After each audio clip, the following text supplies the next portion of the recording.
그러니까 안녕하세요.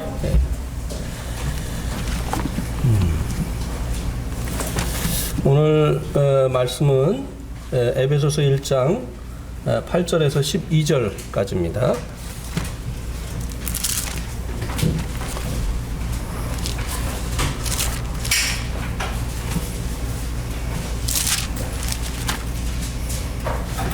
에베소서 1장 8절에서 12절.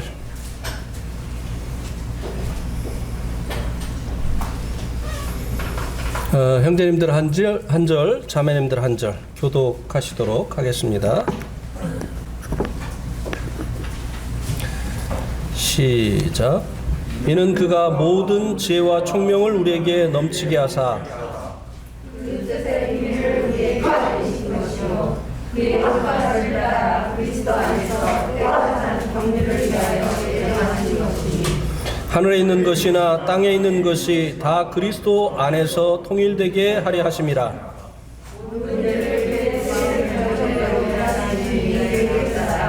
우리가 예정을 입어 그 안에서 기업이 일어나리니 이는 우리가 그리스도 안에서 전부터 바라던 그의 영광의 찬송이 되게 하려 하심이라.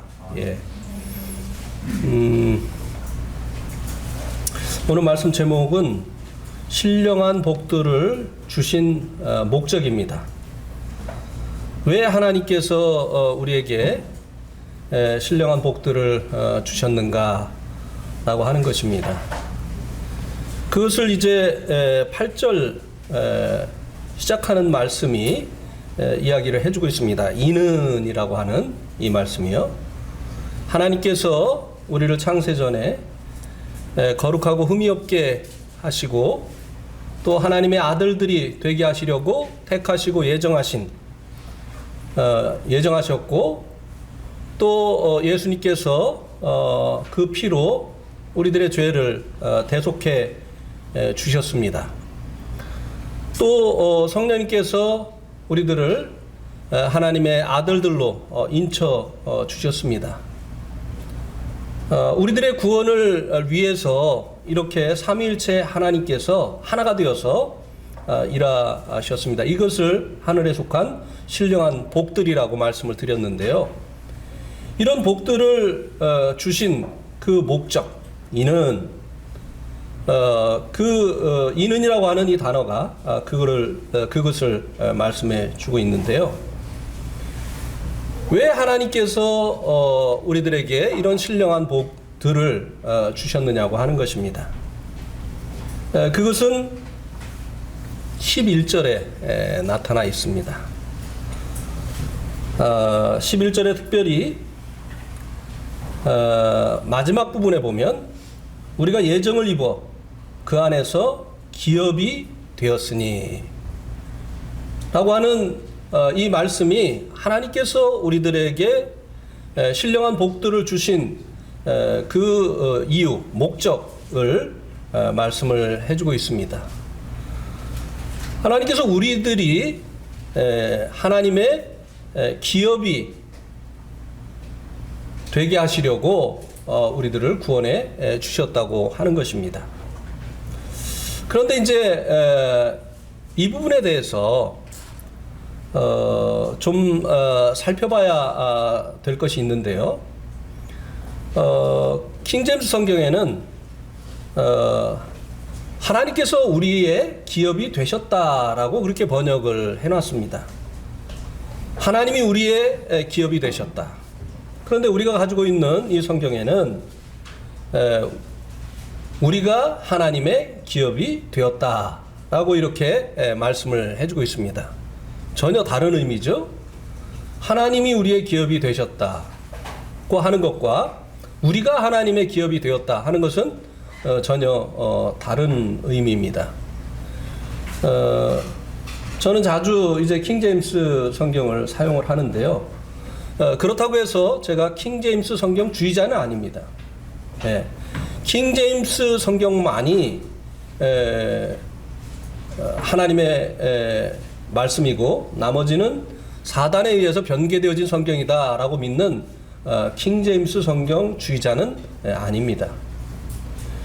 그래서 이렇게 우리가 가지고 있는 이 성경과 킹제임스 성경의 번역이 다를 때는 헬라어 원어를 살펴봐야 되는 것입니다. 원어가 킹제임스의 번역을 이제 맞다고 하는지, 아니면 이제 우리가 가지고 있는 이 성경의 번역을 맞다고 하는지 원어를 살펴봐야 되는데요. 제가 가지고 있는 이 그 헬라어 성경에는 이 부분을 이렇게 기록을 했습니다.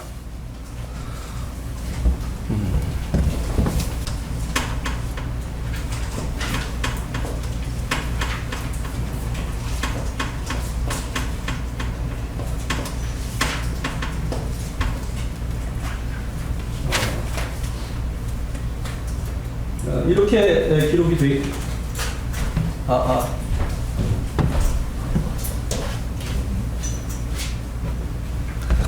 이렇게 이제 기록이 되어 있는데요.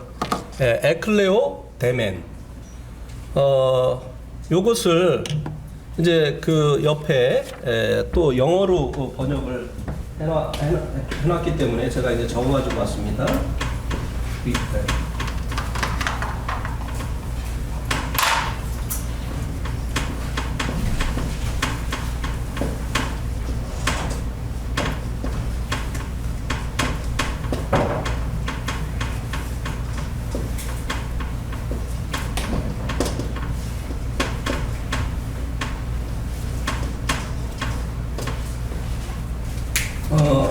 에클레오 데멘.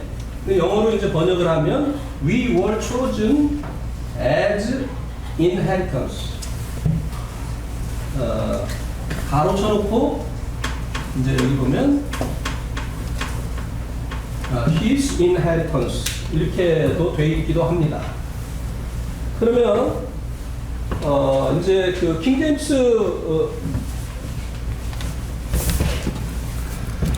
킹제임스 성경을 번역한 분들은 요 이제 헬라어 단어에 클레로 요 부분 클레로 이게 이제 기업이 되었다라고 하는 기업이 되었다고 번역이 된 부분인데요. 킹제임스를 번역하신 분들은 이 클레로를 이게 동사인데 중간태로 이제 보았습니다. 그래서 하나님이 우리의 기업이 되었다 이렇게 번역을 했는데, 제가 가지고 있는 이 헬라어 성경에는 이 클레로라고 하는 이 단어가 수동태로 되어 있습니다.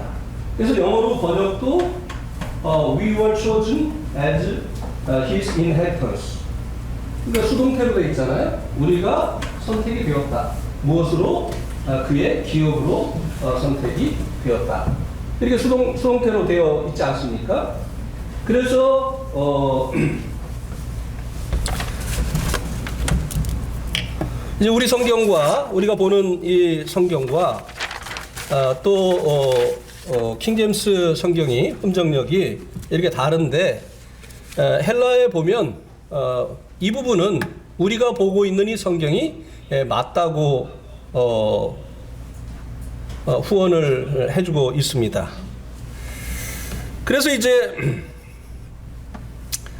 하나님께서 우리를 구원하신 그 목적이 우리가 하나님의 기업이 되게 하시려고 하셨다고 하는 것입니다. 하나님께서 구약시대 때는 이스라엘 백성을 당신의 기업으로 삼으셨다고 성경 곳곳에서 말씀을 해주고 있죠. 우리 한번 한 군데만 찾아보도록 하겠습니다. 시편 78편 71절을 한번 보시기 바랍니다. 젖 양을 지키는 중에서 그를 이끌어내사 그 백성인 야곱 그의 소유인 이스라엘을 기르게 하셨느니라. 여기에 이제 그의 소유라고 하는 이 단어가 영어 성경에 보면 his inheritance 이렇게 이제 쓰여 있는 것을 볼 수 있게 되죠. 그래서 우리가 또 이 성경을 보기 전에 보았던 그 성경에 보면 그의 기업인 이스라엘이라고 또 번역이 되어 있는 것을 볼 수 있게 됩니다. 아마 최봉치령님 가지고 계신 그 성경에는 그의 기업인 이스라엘 이렇게 번역이 되어 있을 것입니다. 그래서 인헤리턴스는 기업, 유업 이렇게 되기 때문에 소유라고 하는 말로 번역을 해도 맞지만 기업이라고 혹은 유업이라고 번역을 했었더라면 더욱 좋았을 것입니다. 한번 그럼 한 군데를 더 찾아볼까요? 시편 33편 12절도 한번 보시겠습니다.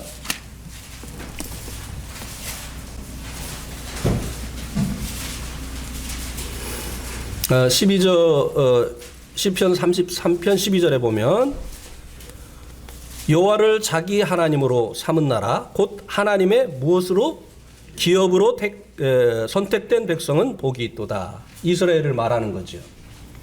하나님께서 구약시대 때는 이스라엘을 당신의 기업으로 택하셨습니다.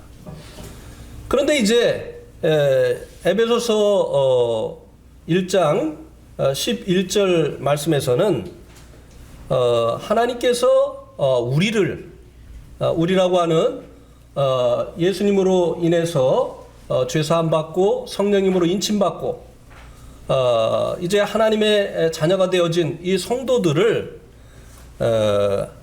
기업으로 삼으셨다. 이렇게 말씀을 해주고 있습니다. 그러면 하나님께서 이스라엘을 기업으로 먼저 택하셔서 어떤 일을 도모하시다가 실패를 하셨기 때문에 나중에 이 우리라고 하는 이 교회를 택하시어서 하나님의 일을 도모하는 것이 아니냐라고 하는 이런 또 질문이 일어날 수가 있죠. 전능하신 하나님께서 실패하실 수 있느냐?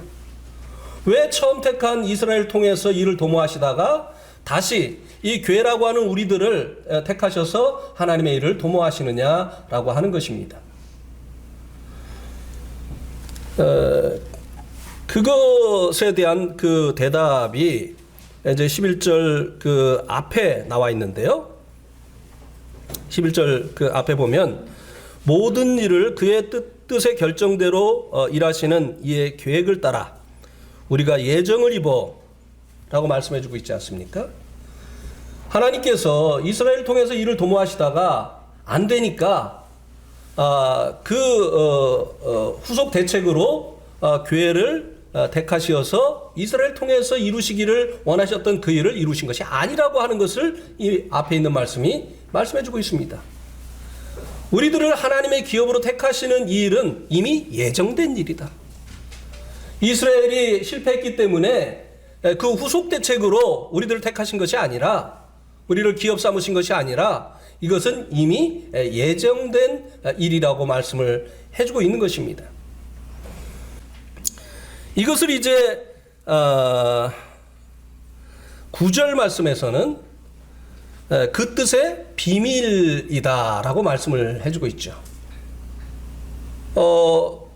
이스라엘을 택하시어서 하나님께서 당신의 일을 도모하실 때 이제 교회를 택하시어서 이제 하나님의 일을 그 도모하실 일은 비밀이었다고 하는 것입니다.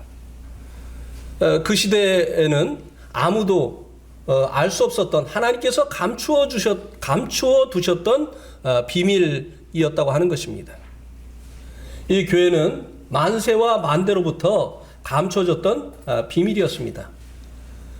감추어졌던 것뿐이지 하나님의 계획 속에는 있었던 것이라고 하는 것입니다. 창세전에 하나님께서 이제 이 교회를 통해서 당신께서 계획하신 그 일을 이루시려고 예정을 하셨다고 하는 것입니다. 그래서 이제 교회에 대해서 말씀을 할 때 대부분 이 교회를 비밀이라고 말씀을 해주고 있는 것을 우리가 볼 수가 있는데요.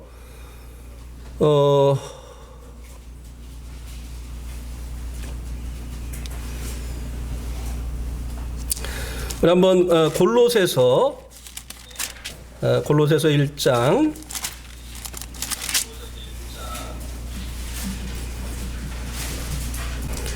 26절에 한번 보세요. 이 비밀은 만세와 만대로부터 감추어졌던 것인데 이제는 그의 성도들에게 나타났고 하나님이 그들로 하여금 이 비밀의 영광이 이방인 가운데 얼마나 풍성한지를 알게 하려 하심이라. 이 비밀은 너희 안에 계신 그리스도 신이 곧 영광의 소망이니라. 이것은 하나님만 알고 계셨던 비밀이었다고 하는 것입니다. 만세와 만대로부터. 이 비밀이 구체적으로 무엇이냐? 이 비밀은 너희 안에 계신 그리스도시다. 이스라엘이 알고 있는 그리스도, 메시아는 어디로 오시는 것입니까? 이스라엘 땅으로 오시고 또 그 하나님의 성전이 있는 예루살렘으로 오시는 것이었죠. 그런데 그리스도가 이방인들 가운데 계시다고 하는 것입니다. 이것은 이스라엘이나 또 하나님의 그 새로운 처소되어진 이방인들에게 감추어졌던 비밀이죠. 하나님께서 과거에는 성막에 거하시고 그리고 이제 성전에 거하셨지만 이제는 너희 안에 계시다고 하는 것입니다. 두세 사람이 내 이름으로 모인 곳에는 나도 너희와 함께 하시겠다고 말씀하시지 않으셨습니까? 너희 안에 계신 그리스도. 여기서 말씀하는 너희는 개인을 얘기하는 게 아니에요. 이 너희라고 하는 이 복수, 이 성도들 안에 계신 그리스도, 이 교회를 말하는 것입니다. 이게 비밀이었다는 것입니다. 그러면 하나님께서 이제 이 구약 시대 때는 이스라엘을 통해서 하나님의 일을 도모하셨는데 하나님께서 이제 이 교회를 통해서 하나님의 일을 도모하시는 그 때는 언제가 되느냐라고 하는 것입니다. 하나님께서 우리를 구원하셔서 이제 하나님의 기업인 교회가 되게 하셨는데 이 교회를 통해서 하나님께서 당신의 일을 도모하시는 그 때가 언제냐 하는 것을 하는 것에 대한 우리가 이제 힌트를 얻을 수 있는 그 말씀이 11절 그 마지막 부분에 보면 기업이 되었다라고 말씀에 에베소서 1장 11절 그 마지막 부분에 보면 기업이 되었으니라고 하는 이 말씀 전에 어디서 기업이 되었다고 말씀해주고 있습니까? 그 안에서. 여기서 말씀해주고 있는 그는 누구죠? 그리스도. 예수 그리스도 안에서 우리들이 하나님의 일을 이루는 기업이 되어졌다. 이렇게 말씀해주고 있는데요. 그 안에서라고 하는 이 말씀이 하나님께서 이 교회를 기업 삼으시어서 당신께서 계획하신 그 일을 이루시는 때가 언제인가를 우리들에게 보여주는 것입니다. 그리스도가 이제 이 땅에 오시어서 우리들의 죄를 대속하시고 죽으시고 부활하시어서 이제 승천하셨죠. 그리고 이제 약속하신 대로 다시 오시게 됩니다. 그래서 성경은 주님께서 초림하신 때부터 주님께서 재림하실 때까지를 뭐라고 얘기를 하죠? 말세라고 얘기합니다. 말세. 세상의 마지막 때다. 이렇게 얘기를 합니다. 그러면 그 안에서 기업이 되었다라고 하는 이 말은 우리가 기업이 되어진 그때가 언제냐? 이스라엘은 이제 구약시대 때 하나님의 기업이 되어서 하나님께서 이스라엘 통해서 일을 도모하셨지만 교회를 통해서 하나님께서 당신의 그 뜻을 이루시는 하나님의 일을 도모하시는 그때가 언제냐? 말세라고 하는 것입니다. 예. 하나님께서 이 마지막 때의 시대 경영을 이 교회를 통해서 하시기를 원하셨다고 하는 것입니다. 하나님께서 우리를 구원하신 것은 바로 하나님의 기업이 되어서 이 마지막 때 하나님의 일을 이루어 내기를 원하셨기 때문에 하나님께서 우리를 구원하셨다고 하는 것입니다. 그것을 이제 이 기업되어진 우리들을 통해서 하나님께서 하시기를 원하시는 그 일이 무엇이냐?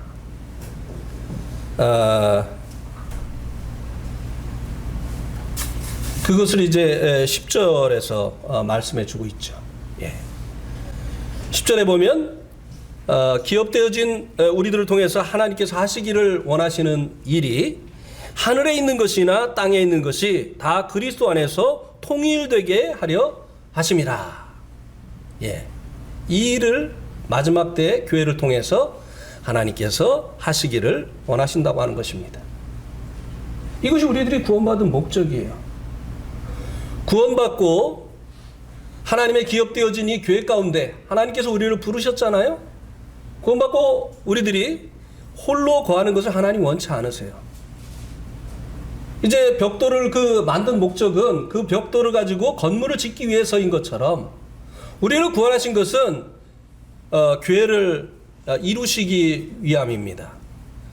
그래서 이 교회를 통해서 하나님의 기업되어진 이 교회를 통해서 하나님께서 하시기를 원하시는 일이 무엇이냐? 하늘에 있는 것과 땅에 있는 것이 다 그리스도 안에서 통일되어지는 것이다 라고 하는 것입니다. 구체적으로 무엇을 말씀해 주고 있는 것으로 보여집니까? 하늘에 있는 것이나 땅에 있는 것이 그리스도 안에서 통일되어지는 것, 이것이 무엇을 말하는 것으로 보여집니까? 하나님 나라입니다. 예. 주님이 왕 되신, 주님이 통치하시는 하나님 나라를 말씀해 주고 있는 것입니다. 하나님께서 교회를 통해서 이제 이 하나님 나라를 이루시기를 원하시고 계시다고 하는 것입니다. 자, 이제 우리 나라는 이제 대통령 민주니까 백성들이 통치를 하지만 백성들이 이제 나라를 통치해달라고 투표를 통해서 권세를 위임한 대통령이 나라를 다스리죠. 그죠? 예. 그런데 이제 북한에는 또 다른 통치자가 있습니다. 그죠? 그러니까 통치자가 둘이니까 통일이 돼요? 안 돼요? 안 돼요. 그럼 통일이 되면, 이 두 나라가 통일이 되면 통치자가 하나가 되죠. 그리스도 안에서 통일된다고 하는 이 말의 의미가 바로 주님이 다스리는 하나님의 나라가 되어진다고 하는 그런 의미라고 하는 것입니다. 예. 이것을 위해서 하나님께서 이제 우리를 하나님의 기업이 되게 하셨다. 이 기업은 구체적으로 만세와 만대로부터 감추었던 비밀인 이 교회를 말씀해 주는 것인데, 우리를 교회로 부르신 그 목적이 하나님 나라를 위함이다 라고 하는 것입니다. 주님이 통치하시는, 주님이 왕 되신 주님의 그 나라를 말씀해 주는 것이라고 하는 것입니다. 굉장히 중요한 부분이에요.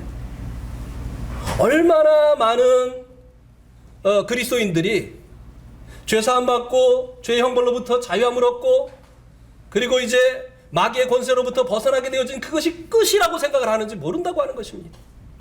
시작인데, 우리 주님을 통해서 우리들을 이렇게 구원해 주신 목적이 있는데 그 목적을 알지 못하고 구원받은 거기에 계속 머물러 있다고 하는 것입니다. 하나님께서 우리를 구원하신 것은 풍성한 은혜로 말미암았다, 이렇게 말씀해 주지 않았습니까? 1장 7절에서 풍성한 은혜. 성경은요, 두 가지 제도가 나타나 있어요. 하나는 은혜 제도입니다. 하나는 통치 제도입니다. 하나님께서 모든 이 만물에 대한 주권을 가지고 계시지 않습니까? 모든 만물은 하나님이 지으신 피조물이기 때문에. 그래서 이 모든 만물의 통치자는 하나님이세요. 근데 하나님께서 지으신 이 모든 피조물에 대한 그 통치권을 누구에게 처음에 위임을 하셨습니까? 사람에게. 그래서 지으신 그 피조물들을 어떻게 하라고 사람에게 명령을 하셨죠? 다스리라. 예.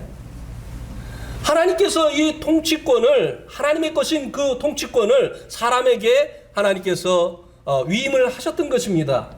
그런데 이 통치권을 사람이 뺏겼잖아요. 마귀의 유혹을 받아가지고. 그래서 사람들이 이제 마귀의 사망 권세의 지배를 받게 되어졌잖아요.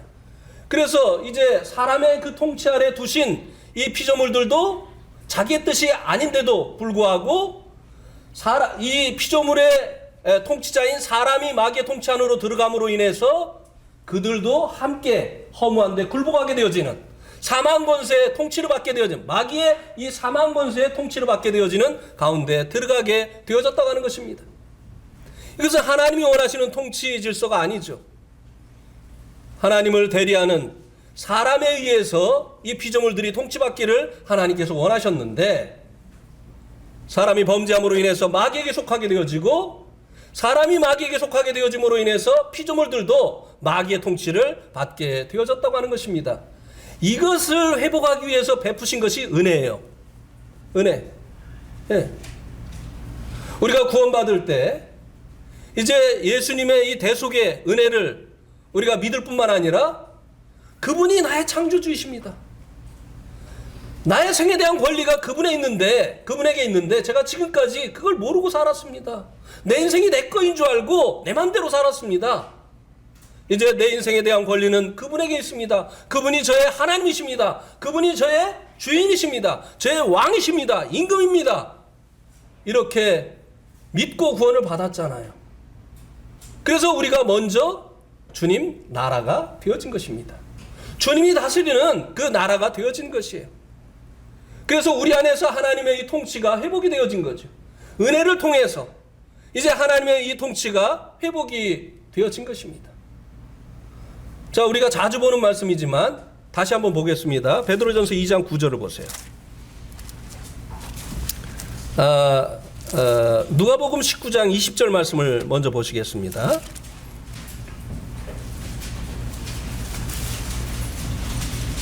17장입니다. 죄송합니다. 누가복음 17장 20절.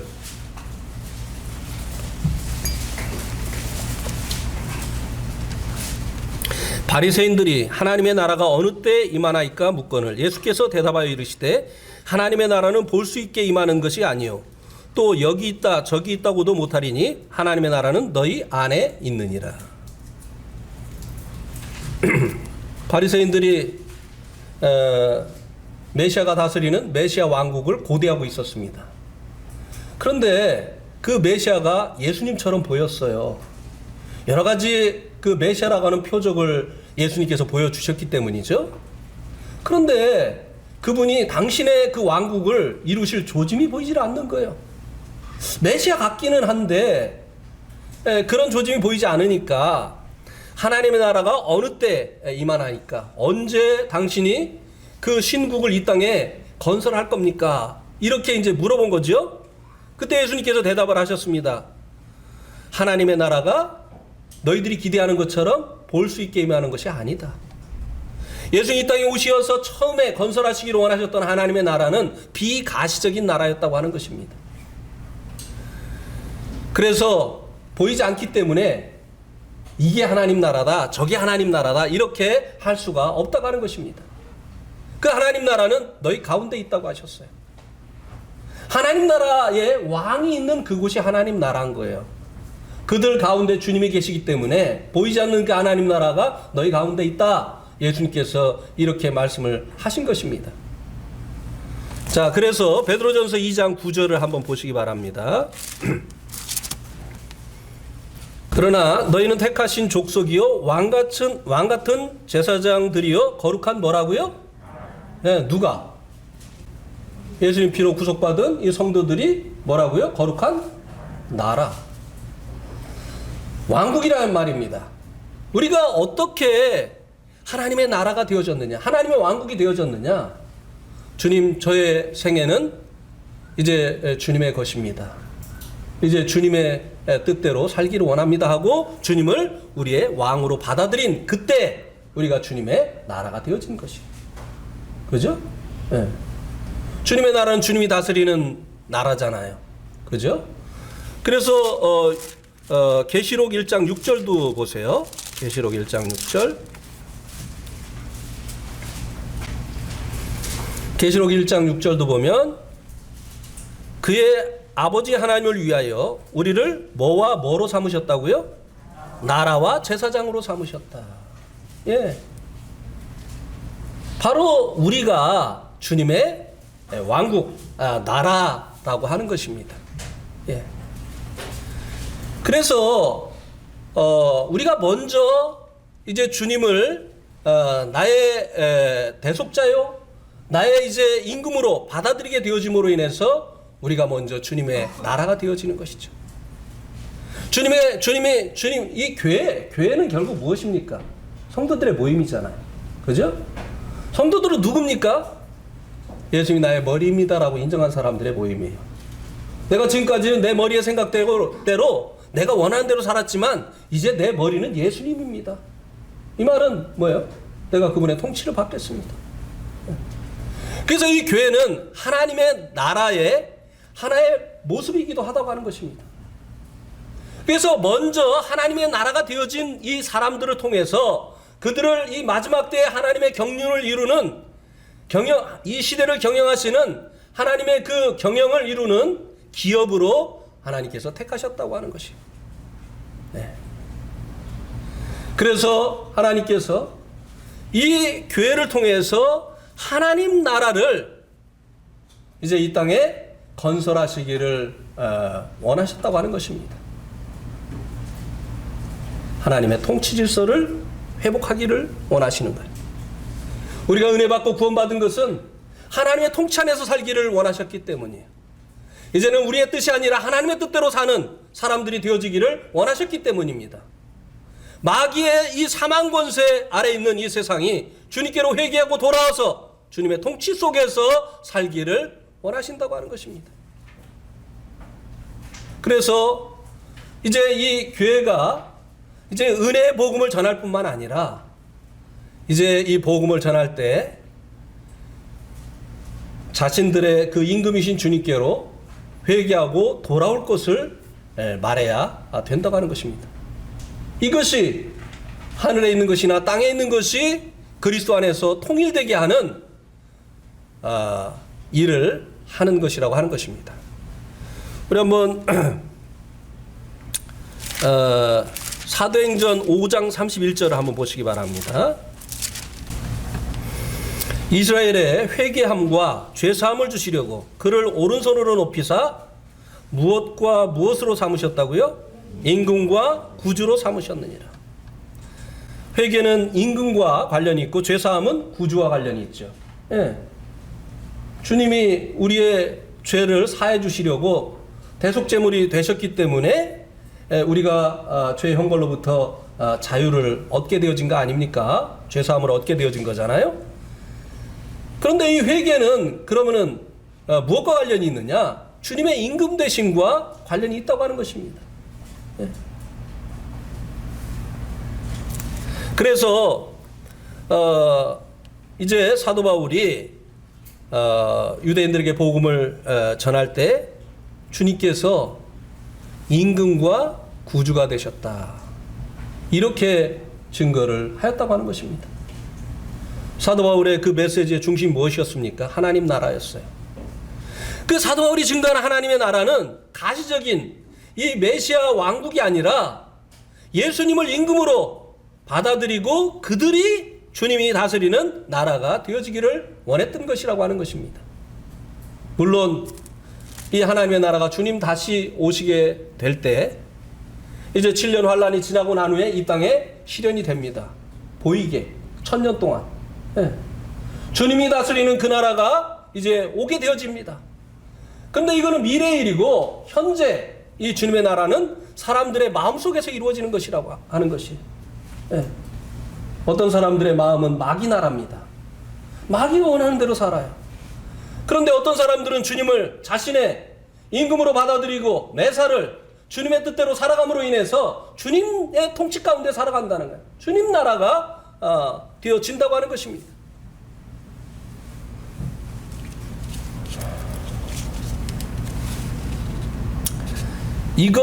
이것이 주님께서 우리를 기업을 삼으신 목적이라고 하는 것입니다. 우리를 구원하신 목적이 우리가 주님의 기업이 되는 것이고, 또 우리를 기업 삼으신 그 목적이 10절에서 에베소서 1장 10절에서 말씀에 주고 있는 것처럼 하늘에 있는 것이나 땅에 있는 것이 그리스도 안에서 통일되는 주님의 그 왕국을 위함이다라고 하는 것입니다.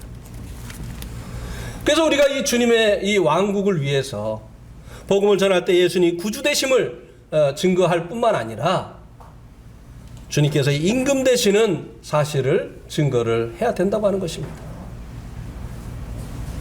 저는 복음을 전할 때마다 꼭 이것을 이야기를 합니다. 삶이 변하지 않고 그냥 방자한 이런 삶을 사는 그리스도인들에게 저는 꼭 묻습니다. 구원 받았느냐? 예, 받았습니다. 어떻게 받았느냐? 예수님이 내 죄를요 다 가져가셔가지고 십자가에서 그 내 죄를 다 사해 주셨기 때문에 제가 구원받았습니다. 그렇게 얘기를 하면 여러분 사도행전 5장 31절을 한번 보자고 합니다. 여기 이스라엘의 회개함과 죄사함을 위해서 예수님을 무엇과 무엇으로 삼으셨다고 말씀해주고 있느냐? 임금과 구주가 되게 하셨다고 말씀해주고 있습니다. 그러면 구주가 되시는 예수님은 알고 있는데, 믿고 있는데, 임금 되신 주님은 알고 있고 믿고 있느냐? 당신의 그 생에 대한 권리를 예수님께 내어준 적이 있느냐? 지금 당신 무엇을 위해서 살아가고 있느냐? 당신이 원하는 거 이루려고? 그래서 당신의 죄 사해 주신 그분을 필요할 때 헬퍼로 쓰려고? 평상시에는 자기 마음대로 살다가 어려운 일 있을 때 도와주세요. 내가 이것을 하고 싶으니까 주님 나의 힘이 되어주세요. 이거는 주객이 전도된 거다. 이거는 회개가 안 된 것이다. 너의 삶이 변화가 없는 것은 너의 삶의 주인이 너이기 때문이다. 네가 원하는 대로 계속 살고 있기 때문이다. 생에 대한 주권을 주님께 드려야 된다. 그리고 우리들의 생애 속에 주님의 뜻이 이루어지도록 해야 된다. 예. 이렇게 이제 삶의 변화가 없고 항상 주님의 일은 두 번, 세 번째고 자기의 일이 먼저인 이런 분들에게 꼭 이것을 묻습니다. 그러면 하나같이 대답하는 것이 처음 듣는다는 거예요. 예수님이 나의 구주 되시고 예수님 피로 나의 죄를 사함받은 것은 들어왔는데 예수님이 나의 임금이라고 하는 것은 처음 듣는다는 거예요. 그러니 그렇게 살지. 예수님이 나의 임금이라면 세상 임금으로 임금 앞에서 우리가 살 때도 그렇게 살지 않는다.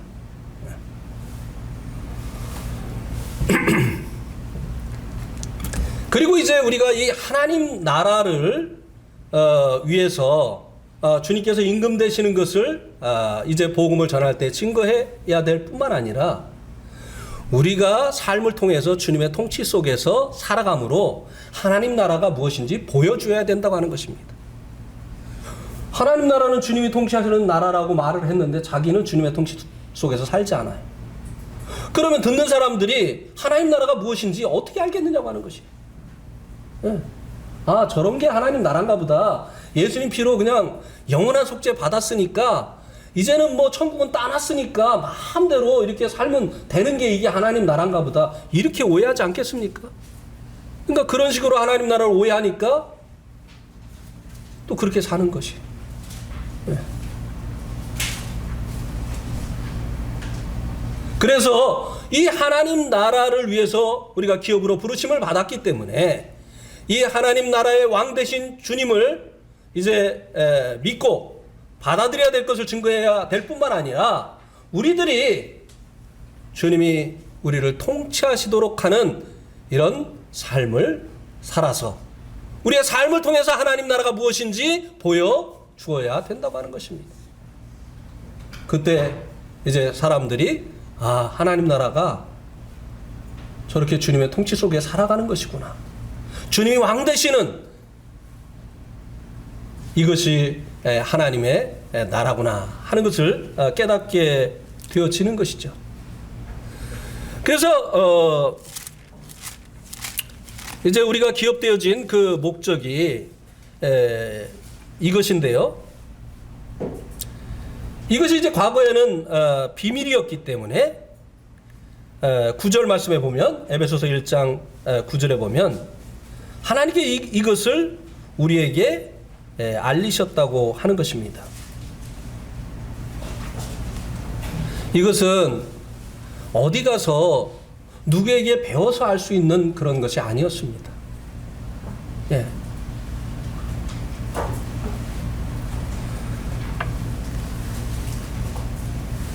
하나님께서 우리에게 이것을 알리시려고 8절 말씀에서는요, 그가 모든 지혜와 총명을 우리에게 넘치게 하셨다라고 말씀해 주고 있습니다. 하나님의 지혜와 총명을 우리에게 넘치게 하시어서 우리가 이 마지막 시대에 하나님의 경륜을 이루는 하나님의 기업이 되게 하셨다고 하는 이 사실을 하나님께서 우리들에게 알려 주셨다고 하는 것입니다. 그런데 이제 여기 이것을 알려주시기 위해서 하나님께서 모든 지혜와 총명을 우리에게 넘치게 하셨다고 했는데요. 이 지혜와 총명을 넘치게 하셨다고 하는 것은요, 지혜와 계시의 영이신 성령님을 우리에게 보내셨다고 하는 그 말씀과 동일한 말씀입니다. 성령님은 하나님의 깊은 것까지 아시는 지혜와 계시의 영이시죠. 예. 그래서요, 이 성령님이 오시기 전에는요, 말씀을 봐도요, 하나님의 뜻이 깨달아지질 않습니다. 예. 제가 자주 말씀을 드리지만요, 마치 수건을 덮고 성경을 본 것 같았어요. 성령님께서 제 마음에 오시어서 말씀 속에 있는 하나님의 그 뜻을 알려주시기 전까지는요, 하나님의 그 경륜을 알 수가 없었어요. 예. 그런데 이제 성령이 오시니까 수건을 벗은 얼굴로 보니까 이제 보이고 깨달아지고 알게 되어지더라고 하는 것입니다. 구원받기 전에 제가 이제 그 어떤 목사님에게 도전을 받고, 이 양반이 그냥 막 그 성경 100번 읽어본 사람 손들라고 하잖아요. 가슴이 철렁했어요. 세상에, 성경 이렇게 두꺼운 성경을 100번을 어떻게 읽어? 그건 사람이 아니다. 이렇게 생각을 했는데, 다행히 이렇게 둘러보니까 아무도 손을 안 들었어요. 그럼 그렇지, 누가 몇 번을 읽어? 근데 당신은 100번 읽었다는 거예요. 네. 우리도 한번 해볼까요? 그 다음에 이제 50번으로 내려왔어요. 그래가지고 50번도 그랬지, 이걸 누가 50번을 읽어? 그랬는데 몇 명이 손을 드는 거예요. 한 사람은 저하고 같이 공부하는 사람이었어요. 그 사람이 그렇게 성경을 잘 알더라고요. 평상시에 교수님보다 더 많이 알아, 성경을. 그래서 교수님이 쩔쩔쩔쩔 매요. 그 이유가 성경을 많이 읽은 거였어요. 50번 이상을 읽은 거예요. 네. 그러더니 이제 30번으로 내려오는 거예요. 20번으로 내려와요. 이거 막 그냥 땀이 막 진땀이 나는 거예요. 이제 이거 잘못하면 이제 한 번도 안 읽어본 사람. 나 그때 한 번도 안 읽었었거든요. 네. 이거 내려올 텐데 이거 창피해가지고 어떻게 해요? 적당한 선에서 손을 들까 막 고민하고 있는데, 지금 제가 그 물어보면 여러분도 진땀 나실 분들 있을 거예요. 네. 물어봐 주세요 하시는 이런 분도 있을 것이고. 네. 그런데 이제 10번 밑으로는 손들 가치도 없어 이렇게 해가지고 아이고 아멘 그랬죠. 그리고 충격을 받아가지고 그 다음부터 이제 성경을 읽기 시작했어요. 그래가지고 이제 6번을 읽은 겁니다. 제가 구원 받기 전에 6번을 읽었는데, 구원받고 나가지고요, 제가 구원받기 전에 읽은 그 성경을 이렇게 보니까요, 세상에 구원받을 만한 말씀에는 다 빨간 줄을 쳐놨네. 네? 혹시 이런 거 경험해 보신 분들이 있습니까? 희한하게 구원받을 만한 뭐 예수님 피, 그 다음에 은혜로 구원을 받는다, 뭐 이런 데는 그냥 다 빨간 줄을 쳐놨어요. 네. 그런데도 이 하나님의 이 계시의 영인, 지혜의 영이신 성령님이 오셔서 덮여있던 이 수건을 벗겨주시지 않으니까요, 안 깨달아지더라 이 말입니다. 그래서 이 하나님의 감춰졌던 이 비밀인 이 교회를 하나님께서 알게 하시려고 지혜와 총명을 우리들에게 주셨다고 했는데요, 이것은 바로 성령님을 통해서 되어지는 이와 같은 일을 말씀해 주는 것이라고 하는 것입니다. 성령님이 오시어서 우리를 구원하신 이 목적이 바로 여기에 있구나. 구원받는 것도 이제 성령님이 오셔서 사실 이제 도와주셨기 때문에 우리가 이제 이 말씀을 이해하게 되어지고 깨닫게 되어진 것이지만, 구원받은 이후에 우리를 향하신 하나님의 그 경륜, 하나님의 이 섭리, 하나님의 그 계획을 우리들에게 성령님을 통해서 알게 해 주셨다고 하는 것입니다. 그래서 하나님께서 이렇게 알게 하신 것은요, 우리가 이제 그 하나님의 뜻 안에서 살기를 원하시기 때문이라고 하는 것이죠. 예. 안 자들은요, 모르는 자들에게 대한 책임이 있는 것입니다. 우리 한번 성경 한 군데를 찾아보도록 하겠습니다. 열왕기하 7장 9절을 한번 보세요. 열왕기하 7장 9절. 열왕기하 7장 9절에 보면, 나병 환자들이 그 친구에게 서로 말하되 우리가 이렇게 해서는 아니 되겠도다. 오늘 아름다운 소식이 있는 날이거늘 우리가 침묵하고 있도다.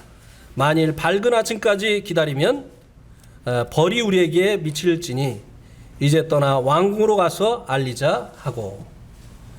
이 말씀의 배경을 알고 계시죠? 예.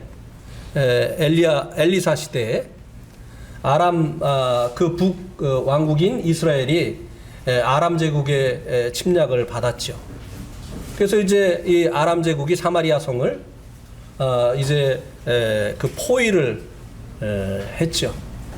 그래서 이제 점점 먹을 것이 떨어져 갔습니다. 그래서 뭐 물가가 그냥 천정부지로 오르기 시작을 했죠.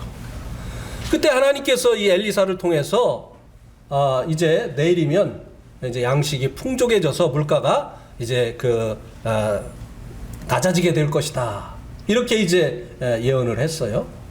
그런데 이제 이 성 밖에 있던 이 나병 환자들은 성 안에서 살지 못하잖아요. 그래서 이 사람들이 이제 성 밖에 있었단 말이에요. 근데 이 사람들도 역시 이제 배고프기는 마찬가지예요. 그 성 안에 있는 사람들이 주는 부스러기를 먹고 사는데 거기도 양식이 없으니까 이 사람들 양식은 없는 것은 너무나 이제 당연하죠. 그래서 이제 성 안으로 가면 그들도 심지어는 이때 어떤 상황까지 갔느냐면요, 오늘은 내 아이, 내일은 네 아이. 이랬는데, 약속을 했는데 자기 아이를 이제 잡아먹었는데 내일 아이를 안 내놔 가지고 그 재판을 받으러 오기도 하고 막 이런 사태가 벌어졌습니다. 인육을 먹는 이런 사태가 이제 벌어졌습니다. 그러니 뭐 거기 가야 무슨 나환자들에게 줄 것이 있겠습니까? 그러니까 이들이 가도, 성 안으로 들어가도 굶어 죽을 것이고 여기서도 굶어 죽을 것이고, 그러니까 아람 진으로 가서 항복을 하자. 그래서 죽으면 죽는 것이고, 그래서 우리를 살려주면 거기서 양식을 얻을 수 있지 않겠느냐. 뭐 이래도 죽고 저래도 죽으니까 한번 양식 있는 아람 진영으로 가보자. 그랬더니 거기에 아람 군대가 말이니 병기니 막 다 놓고 그냥 다 사라진 거예요.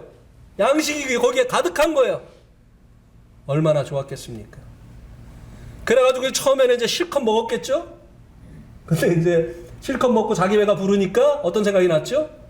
오늘 이렇게 아름다운 소식이 있는데 가서 줄여 죽는 우리 동족에게 이야기를 안 하면 내일 날이 밝으면 그들이 이것을 알게 될 것인데 우리에게 화가 있을 것이다. 이렇게 하고 가서 이 아름다운 소식을 알려주잖아요. 그죠? 우리는 전에 알지 못하던 이 복음을 듣고 구원을 받았습니다. 그리고 하나님께서 구원해 주신 목적이 이 교회라고 하는 것을 알게 되어졌어요. 또 하나님께서 이 교회를 통해서 하시기를 원하시는 일이 무엇인지 알게 되어졌습니다. 하나님께서 알게 해주셨어요. 그러면 우리가 아는 것으로 끝나야 되겠느냐고 하는 것입니다. 이 아름다운 소식을 말하지 아니하면 우리에게 화가 있을 것이다. 이렇게 말씀했습니다.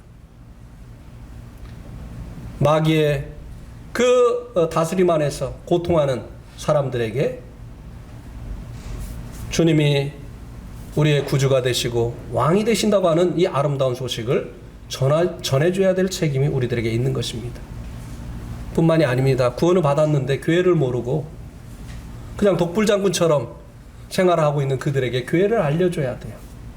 또 교회는 가입이 됐는데 맨날 우리들을 죄의 형벌로부터 구원해 주신 그 주님만 붙들고 있는, 아직도 그 삶은 자기가 원하는 대로 살아가고 있는 이런 성도들에게 우리가 주님의 나라라고 하는 사실을 알려줘야 되는 것이에요. 주님께서 이 나라를 위해서 우리를 부르셨다고 하는 이 사실을 알려줘야 될 이 책임이 하나님으로 말미암아 깨닫게 되어진 우리들에게 있다고 하는 것입니다. 그래서 복음을 전하지 않으면 사도 바울이 우리들에게 화가 있다라고 고백을 했었던 것입니다.